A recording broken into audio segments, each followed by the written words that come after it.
Assalamualaikum warahmatullahi wabarakatuh. Waalaikumsalam warahmatullahi Alhamdulillah rabbil alamin.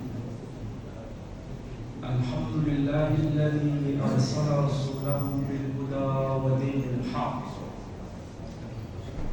liyudhhirahu 'ala ad-din kullihi wa kafaa billahi shahida. Asyhadu an la ilaha illallah wahdahu la syarika lah wa asyhadu anna Muhammadan abduhu wa rasuluh la nabiyya ba'da. Qala Allah ta'ala fil Qur'anil 'aziz, a'udzu billahi minasy syaithanir rajim. Bismillahirrahmanirrahim. Rabbana wa ba'ath fihim kajian kita sekaligus persiapan kita dalam rangka menyambut bulan istimewa yaitu bulan Ramadan. Semoga Allah Subhanahu wa taala menyampaikan umur kita sehingga bisa menemui bulan Ramadan itu. Saudara-saudara sekalian, kali ini saya akan membahas tema yang agak berbeda, tapi tidak keluar dari Al-Quranul Karim. Saya selalu memberikan pengajaran basisnya pada Al-Quranul Karim. Saudara-saudara, tadi saya kutipkan ayat yang termaktub dalam surah Al-Baqarah, yakni surah yang kedua. Ayat yang tadi saya baca, ayat 129. Surah Al-Baqarah, surah yang kedua, ayat 129. Ayat ini penting bagi kita, supaya kita bisa berinteraksi dengan Quran dengan cara yang tepat. Dan bagaimana para ulama memahami pada masa terdahulu dari generasi awal, sehingga itu bisa kita teruskan pemahaman itu hingga masa kita sekarang, supaya tidak ada keterputusan mata rantai.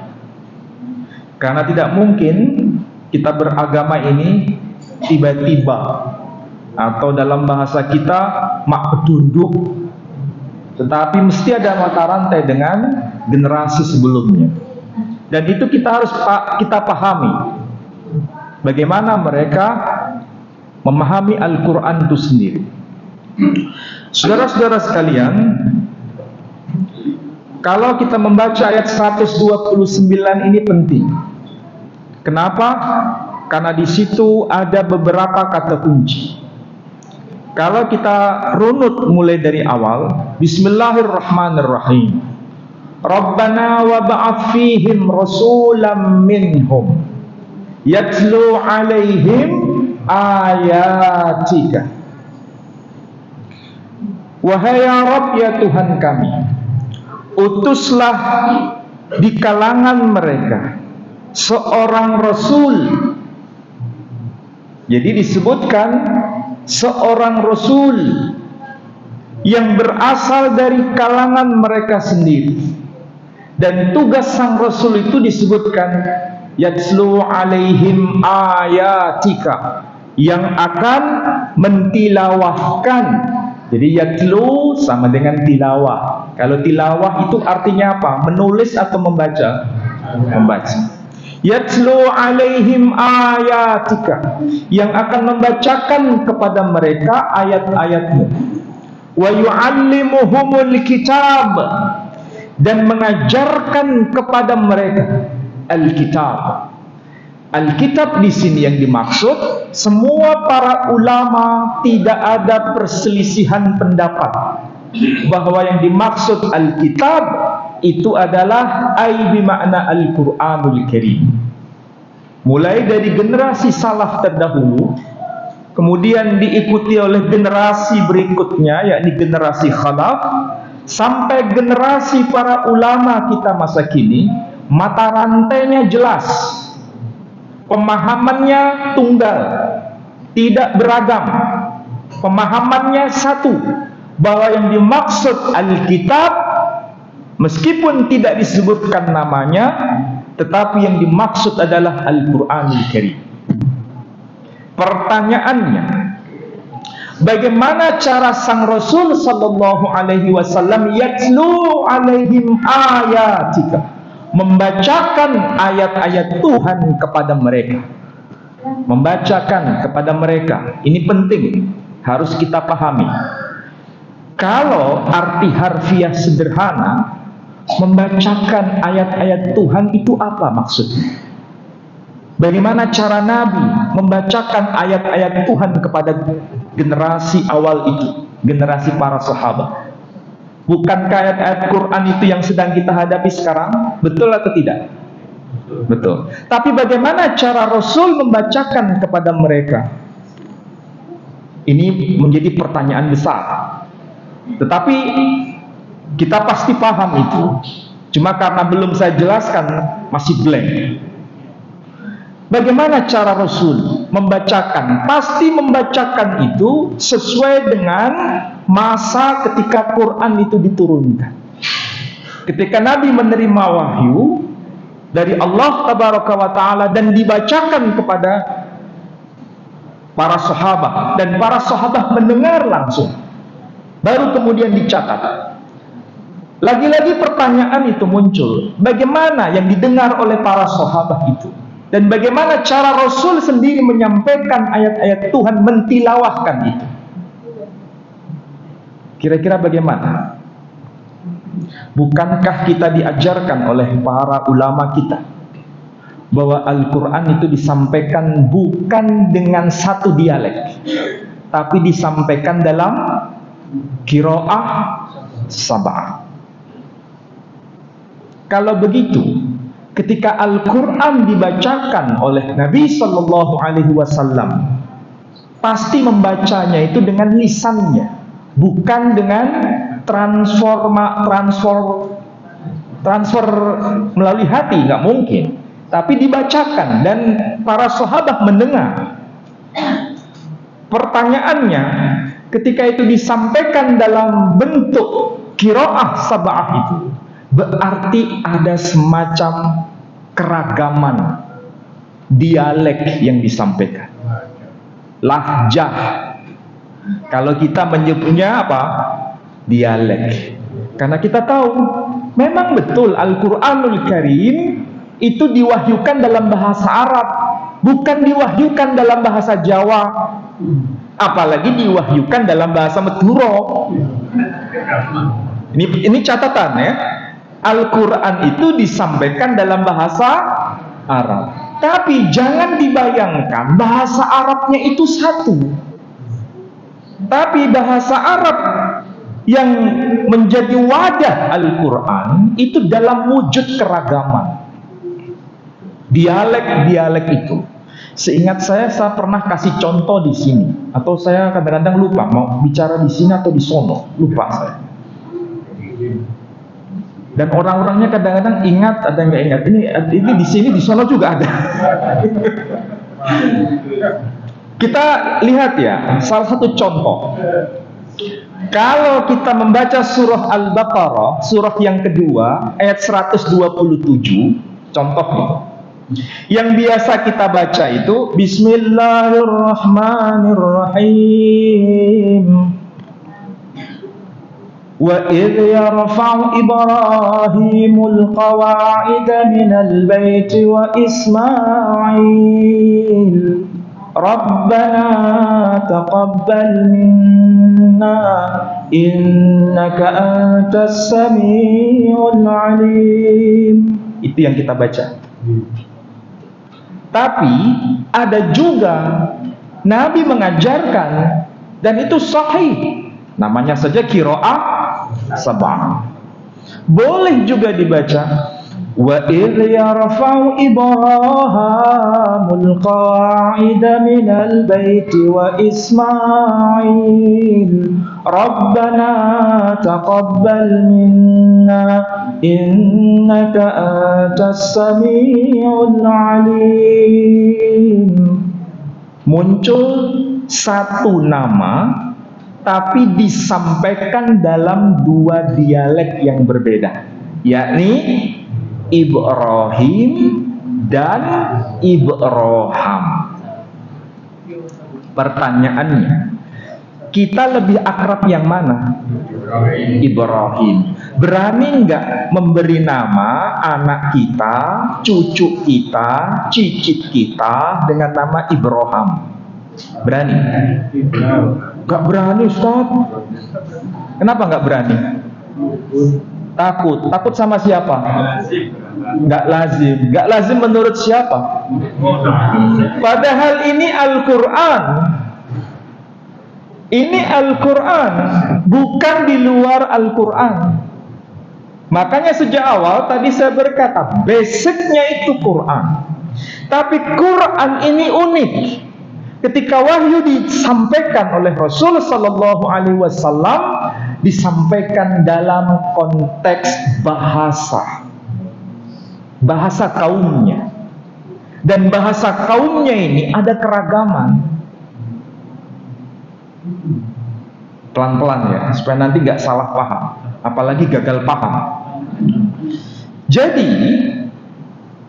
jangan dibayangkan bahwa wahyu Allah Tabaraka wa Ta'ala itu tidak bisa menyapa kultur pada masanya, tapi bisa menyapa kultur pada masanya dalam konteks bahasa itu.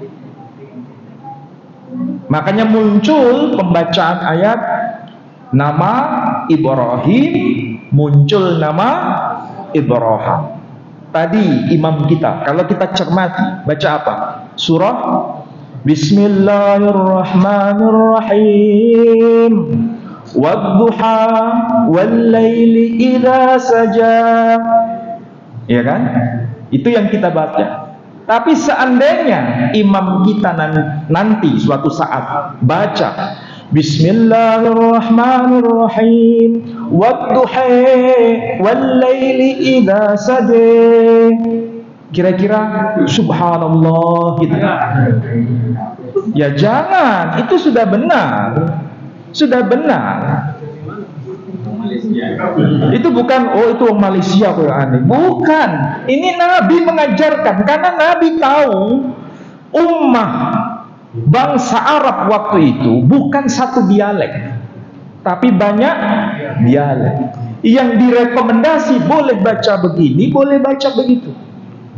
Artinya Nabi mengajarkan sesuatu itu tidak saklek, sesuai dengan konteks, dan itu dituntun oleh pewahyuan. Dari sini kita bisa paham. Nah, ini bacaan hafaz. Kalau bacaan waras beda lagi caranya. Wadduha wallaili idza saja. Terus ma wadda'aka rabbuka wa ma qala walal akhiratu khairun laka minal ula. Enggak biasa kan kita baca? Jadi jangan sekedar kita tahu separuh kemudian menyalahkan yang separuh. Jangan merasa ini yang paling benar, yang lain disalah-salahkan, padahal yang salah kita sendiri. Oke? Ini salah satu bentuk bagaimana penyadaran, pencerahan melalui Al-Quran Karim. Yang penting koridornya apa? Al-Quran. Dan Al-Quran itu luas, bukan sempit. Nah, oke, dari sini sudah paham ya. Saya tidak bicara di luar Al-Quran. Semenjak awal tadi saya bicara di luar Quran atau di dalam Quran? Dalam Quran. Hanya Quran. Ini poin pertama. Kita bisa bayangkan kalau begitu, ketika wahyu disampaikan oleh Nabi Shallallahu Alaihi Wasallam, dia sejak awal sudah tahu bahwa umatnya itu bukan satu bangsa. Umatnya itu dari berbagai bangsa. Umatnya bukan dari satu suku, tapi dari berbagai macam suku. Dengan keringanan seperti itu, wujud Quran yang sangat fleksibel itu akan merangkul semua. Sehingga boleh dibaca begini, boleh dibaca begitu. Boleh dibaca hal ataka hadithu Musa. Boleh dibaca hal ataka hadithu Musa. Boleh juga. Banyak yang tahu begini atau belum? Makanya kadang-kadang karena kita kurang piknik, sehingga apa? Cara beragama kita ini tidak dewasa. Ya, ini penting supaya apa? Kita tidak ekstrim. Kemudian Al-Quranul Karim itu merupakan rekaman. Rekaman apa? Rekaman dialog Allah Subhanahu wa ta'ala kepada para nabi sebelumnya, sebelum risalah Islam di tangan Nabi Sallallahu Alaihi Wasallam. Artinya Al-Quran itu ada mata rantai dengan risalah para nabi sebelumnya.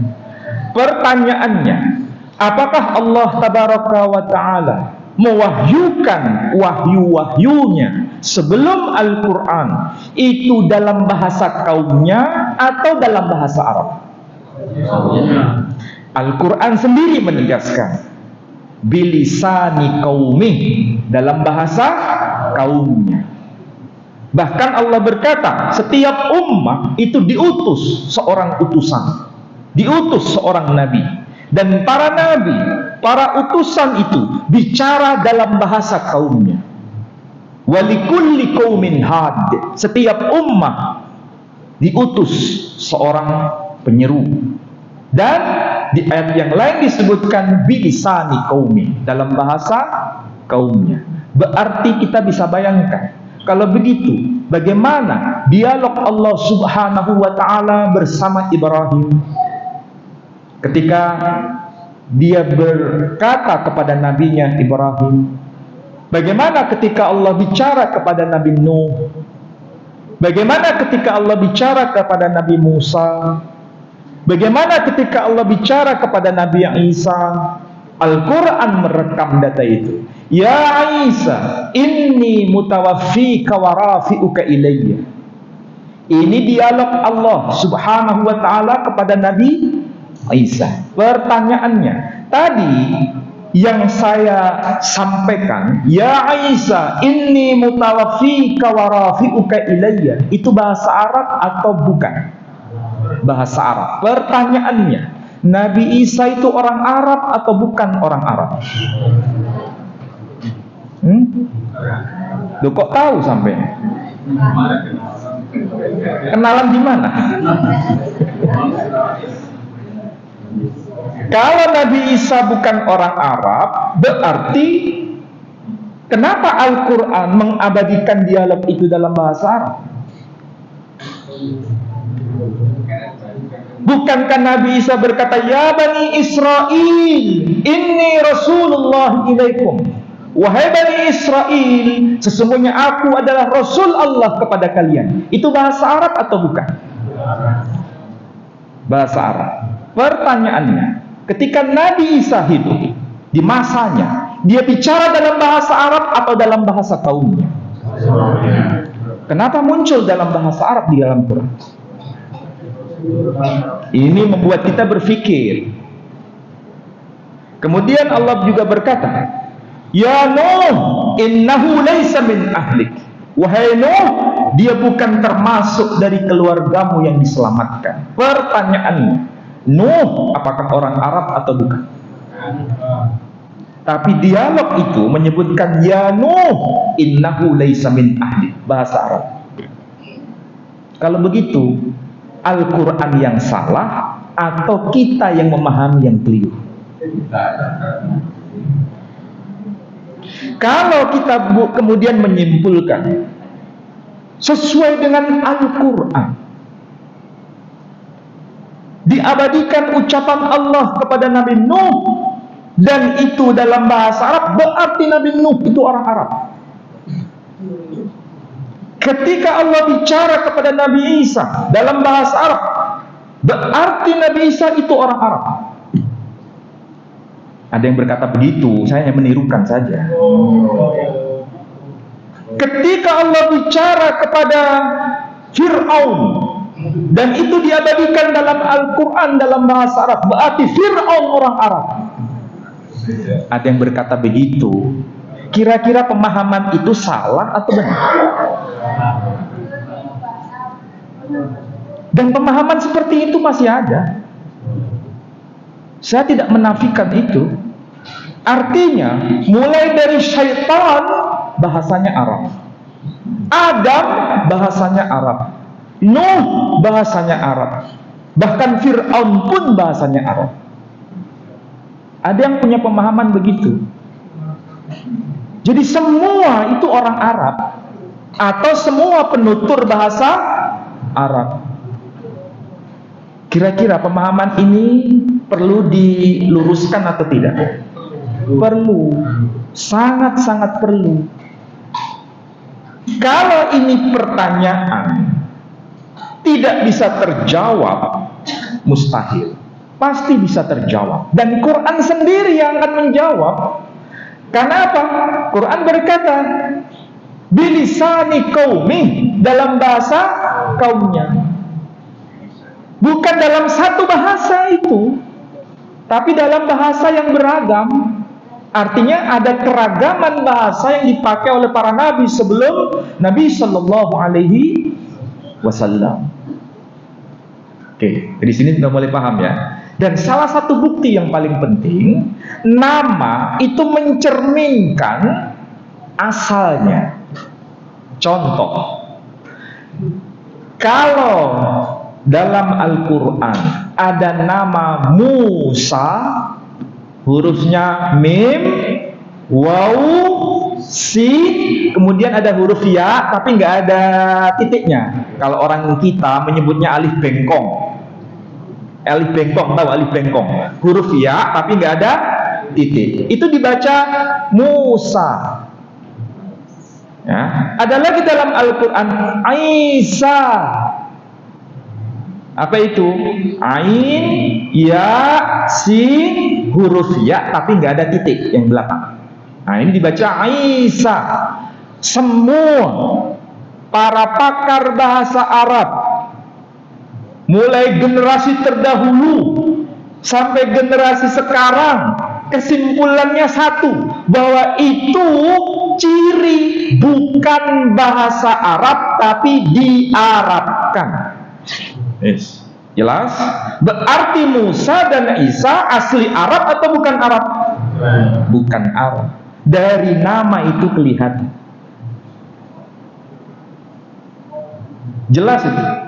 Ibrahim juga begitu. Ibrahim apakah orang Arab? Bukan. Semua ahli sejarah, ahli tarikh Islam, dari generasi terdahulu sampai generasi kita sekarang menyimpulkan bahwa Ibrahim itu bukan aribah tapi musta'ribah. Apa itu musta'ribah? Yang bukan Arab tapi di Arab. Jelaskan? Ayo silakan bantah ini. Nah, sekarang baru masuk poin yang ketiga. Tadi poin pertama dari Quran, kemudian menganalisis kata di dalam Al-Quran. Jadi ketika Nabi mengajarkan Quran itu ada keragaman, itu dialek ditampung semua. Apa ini? Ciri dari kultur itu. Makanya kemudian ulama generasi kita itu memperkenankan Al-Quran diterjemahkan ke dalam bahasa selain Arab. Salah satu contohnya ini tuh, Sekar Sari Kidung Rahayu Sekar Mocopat terjemahanipun Juz Amma. Bahasa apa ini? Jawa. Bentuknya apa? Mocopat. Anggitanipun Ahmad Juwahir Anom Wijoyo. Pengantarnya Kiai Haji A.R. Fakhruddin. Namanya kelihatan. Ini dedengkot pimpinan puncak Muhammadiyah generasi terdahulu. Wes. Gak bahaya tak? Ini data. Penerbitnya siapa? Penerbitnya Universitas Ahmad Dahlan Yogyakarta. Saya tanya, ini Universitas NU atau Muhammadiyah? Lu gak salah tak?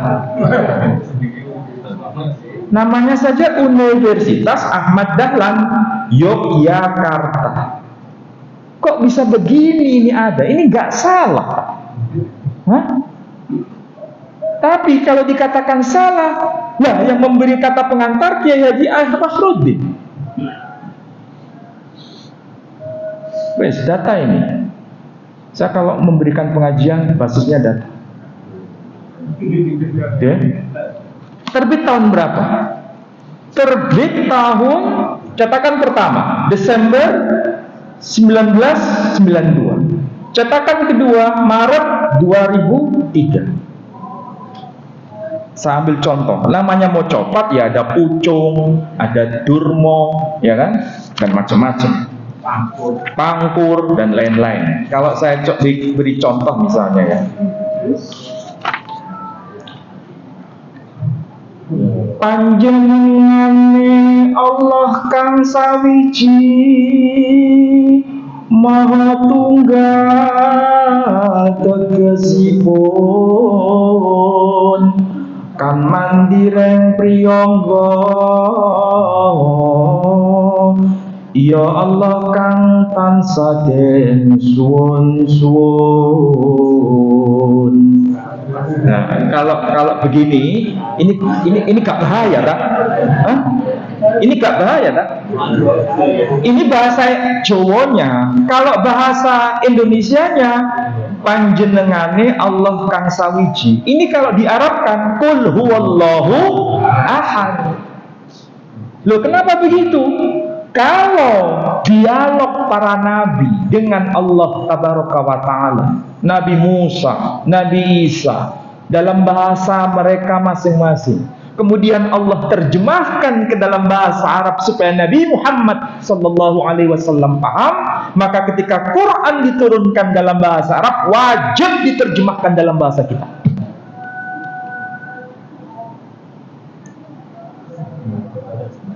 Gak bahaya tak? Berarti ini penting tak? Jadi ini sopo penting? Ada juga yang mengatakan tidak penting, dan itu menyalahi Islam. Ada yang berkata begitu. Tapi coba kita lihat apa yang dilakukan oleh Muhammadiyah ini, apakah punya pengaruh? Ternyata betul punya pengaruh. Buktinya saya bawakan ini. Nih, sekar mau copat Injil Matius. Sekar mau copat Injil Matius. Kalau ini sekar mau copat terjemahanipun Juz Amma. Tahun berapa tadi? 1992. Kalau ini penerjemahnya Samijo. Penerbitnya Pustaka Kristen Yogyakarta. Cetakan sapisan November 2011. Pertanyaannya, mana yang mendahului, mana yang mengakhiri? Mana yang mencontoh, mana yang dicontoh? Muhammadiyah nyontoh iki koyokan. Makanya melakukan bid'ah. Saya yang salah atau sampean yang salah? Muhammadiyah itu nyontoh ini, betul? Ya, Muhammadiyah ini loh, nyontoh ini. Balik. Berarti saya nggak salah, sampean yang salah. Berarti ini nyontoh ini. Kenapa ini nyontoh ini? Karena ini lebih awal terbitnya. Dianggap ampuh untuk dakwah secara kultural. Makanya dicontoh. Sekarang kita akui sendiri, jumlah umat non-muslim sekarang semakin bertambah atau semakin berkurang? Bertambah. Kenapa semakin bertambah? Karena dakwah dengan metode yang dipakai. Ini contoh pertama. Contoh paling ekstrim lagi. Ini Quran huruf Jawa. Kitab Quran huruf Jawa ini. Hono coroko doto sawala padha jaya nyamaga batonga.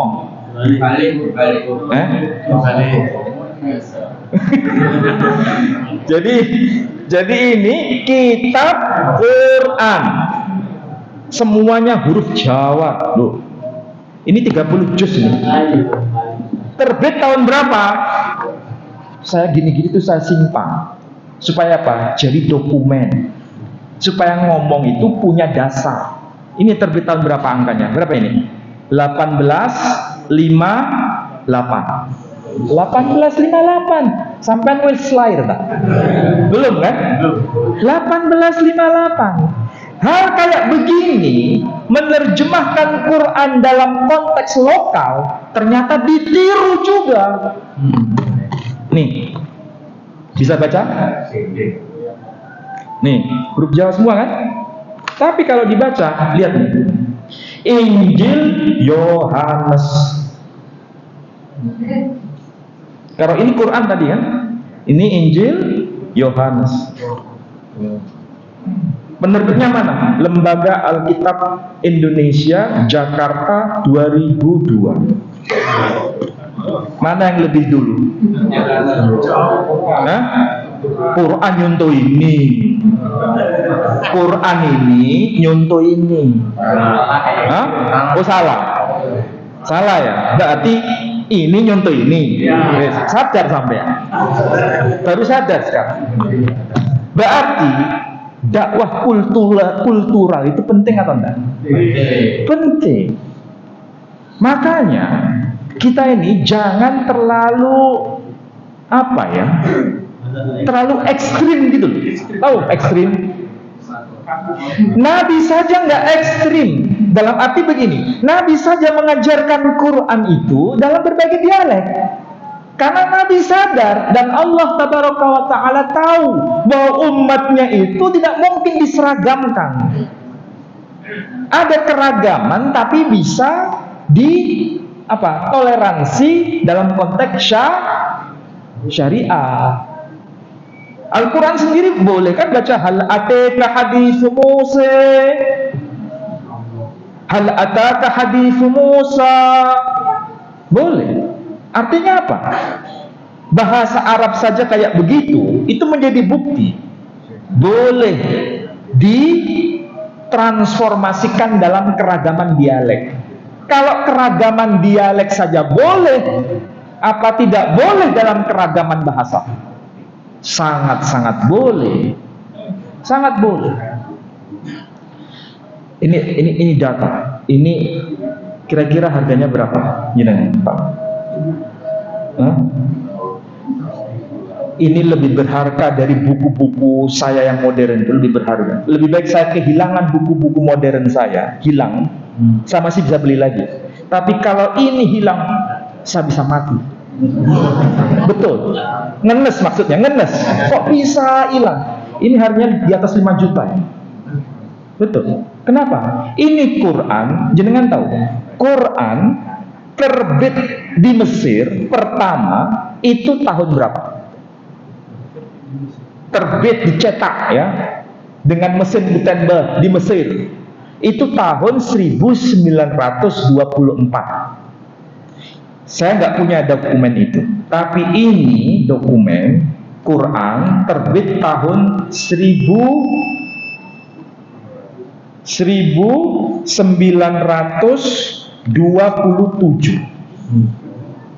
Nah, ini kan 1927. Data lama enggak ini? Lama. Anehnya di sini, ketika Quran diterbitkan di masa awal, diterbitkan ya, bukan ditulis. Kalau ditulis itu sebelumnya sudah diterbitkan dengan menggunakan mesin cetak. Kita tunggu.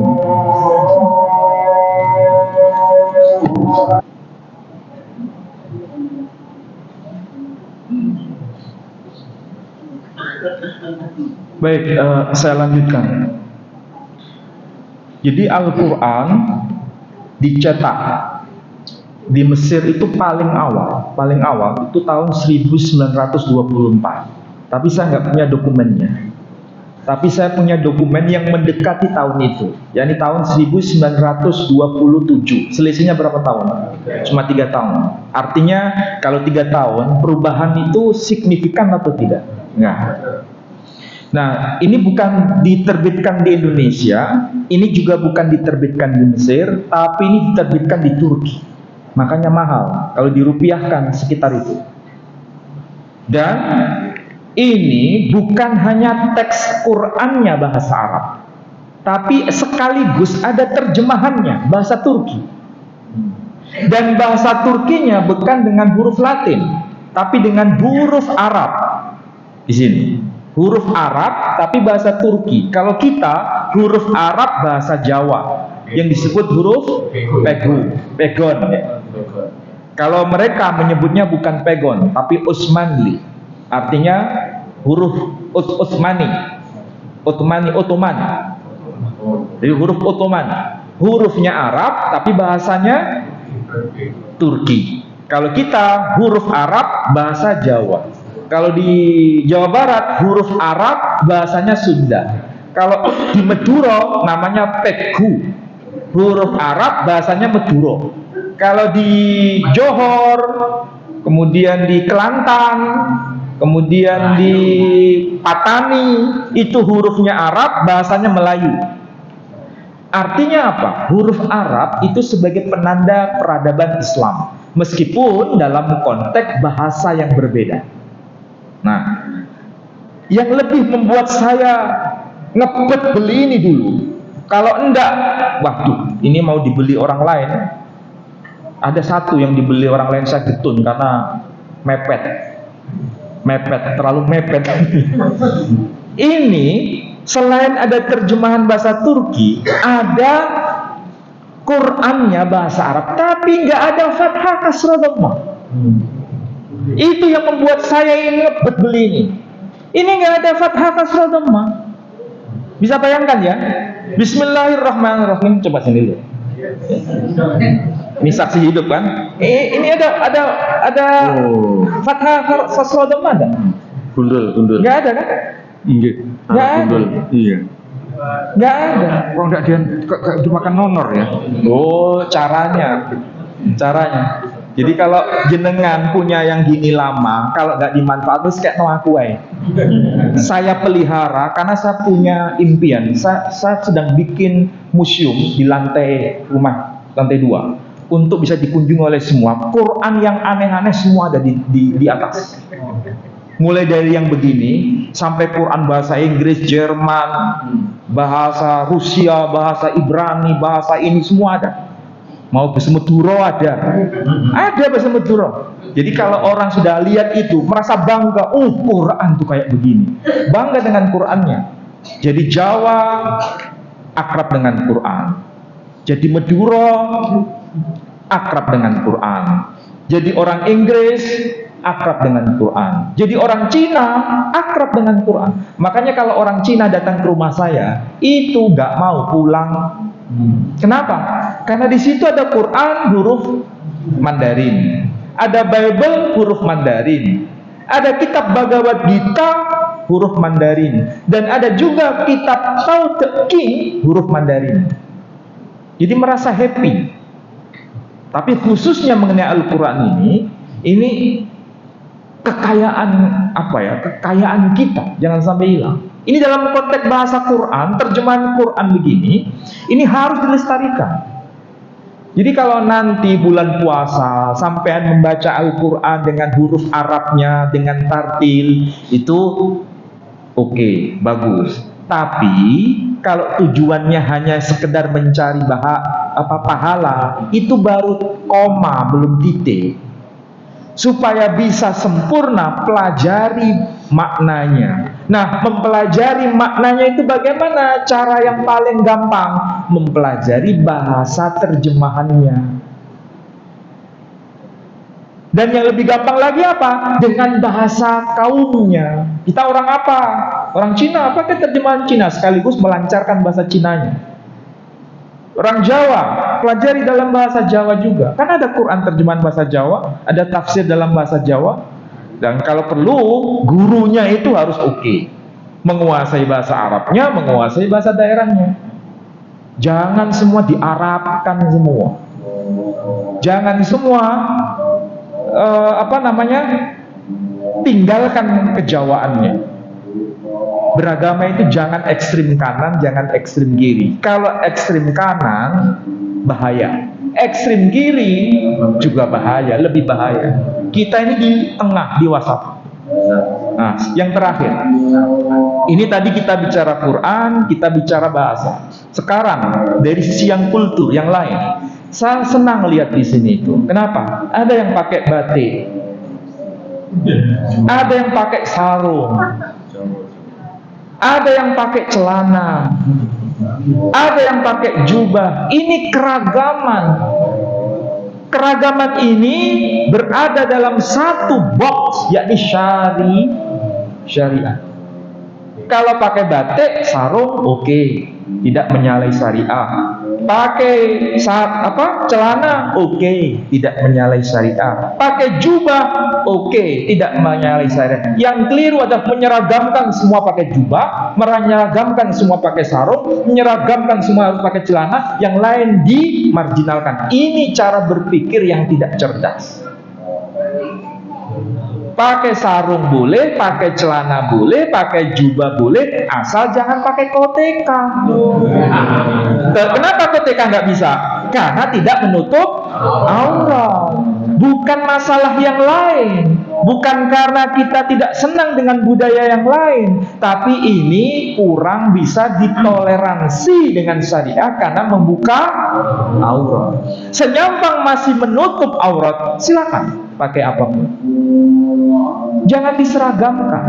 Apalagi mau fotokopi dari budaya satu tunggal, enggak begitu. Nabi saja enggak begitu kok.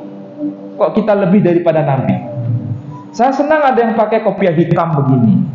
Makanya kadang-kadang orang kalau lihat saya itu bingung. Iki ustadz iki kajange kejawen kok dudu sih. Sampai kalau lihat saya itu kan bingung. Kadang pakai jubah, kadang pakai sarung, ya kan? Karena apa? Kenapa? Sekali-sekali bahasanya diubah. Apa itu? Penyampaian bahasanya diubah, sekali-sekali bahasa Jawa, Ustaz. Ya Indonesia betul, Ustaz. Jadi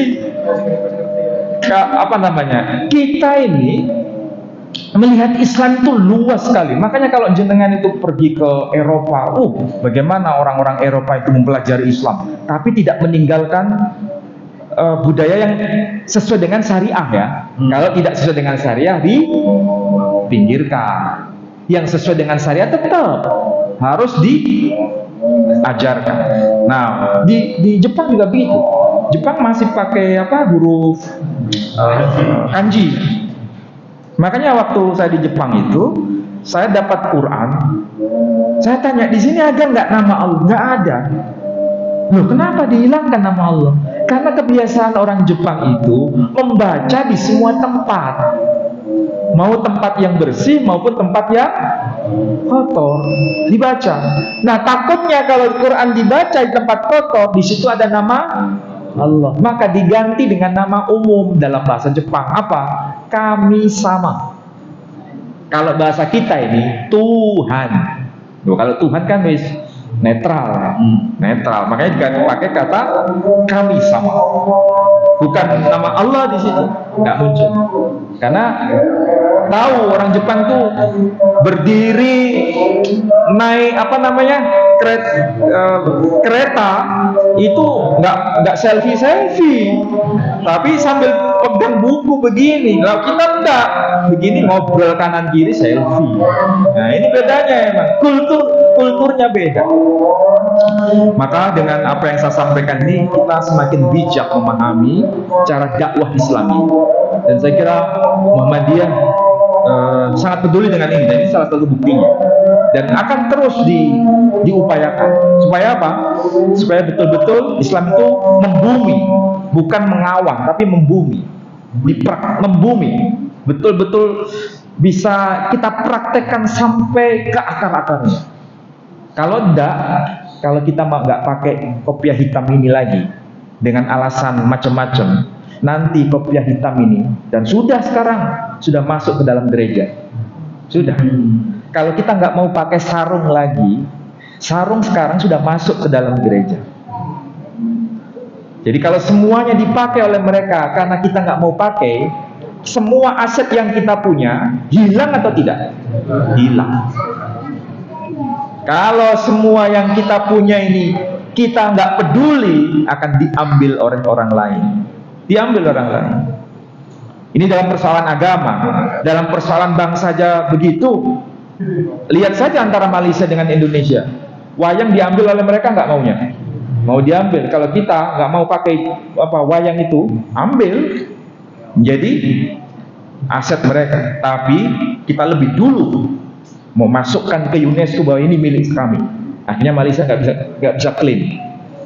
Ini mau soal agama, mau bukan soal agama, itu adalah sudah natural begitu.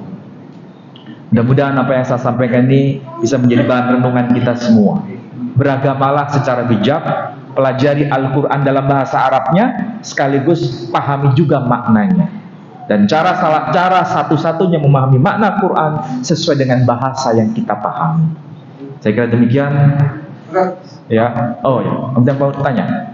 Dulu kita pernah ya untuk baca Al-Quran itu ditahankan langgam Jawa. Itu bahasa Arab itu haram ya punya. Kita gimana?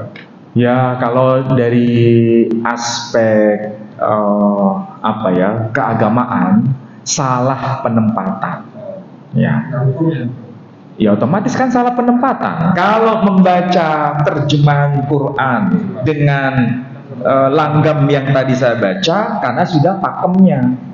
Kalau membaca Quran dalam teks aslinya bahasa Arab, ada pakemnya juga. Jangan dibolak-balik. Nah, masalahnya orang-orang itu ada yang terlalu kreatif. Saking terlalu kreatif, akhirnya kebablasan. Kita itu seperti naik kuda, kadang ditarik, kadang diulur. Itulah semangat Islam di situ. Orang-orang Maroko saja, orang-orang Maroko itu Arab atau bukan? Orang Maroko itu nggak mau disebut dirinya Arab. Dia mengatakan, saya bukan Arab. Dia mengatakan Amazik, saya orang Amazik. Dan kalau membaca Quran ya bahasa Arab, fasih. Tapi sekaligus dia punya terjemahan Quran dalam bahasa Amazik. Hurufnya Arab, bahasanya Amazik. Kayak kita, hurufnya Arab, bahasanya Jawa. Jadi inilah Islam. Keragaman itu sebuah sesuatu yang natural. Yaitu tadi konsepnya, seperti kita naik kuda, kadang diulur, kadang ditarik. Mana yang sesuai dengan syariah, ini kodenya itu sudah. Nah, kita itu kan punya lembaga yang di sono, tarjih. Tarjih itu yang menentukan. Karena itu diskusinya besar. Dan kita nggak boleh berfatwa pribadi. Saya pun nggak boleh berfatwa secara pribadi. Saya nggak bisa menentukan ini haram, ini halal, nggak bisa. Saya tetap taat pada tarjih. Apa yang ada dalam tarjih, saya ikuti. Dan itu yang saya sampaikan. Itu aja. Jadi apa yang saya sampaikan begini, tarjih sudah tahu. Tahu Kiai Kusen? Enggak tahu. Ada yang tahu Kiai Kusen? Orang Muhammadiyah, pimpinan wakil ketua Muhammadiyah di bidang kebudayaan dan seni. Ada. Apa? Tahu namanya? Enggak tahu. Sampai Muhammadiyah itu. Oke, saya kira demikian. Mudah-mudahan manfaat. Saya tutup dengan doa penutup majelis. Subhanakallahumma wa bihamdika asyhadu an la ilaha illa anta astaghfiruka. Wassalamualaikum warahmatullahi wabarakatuh.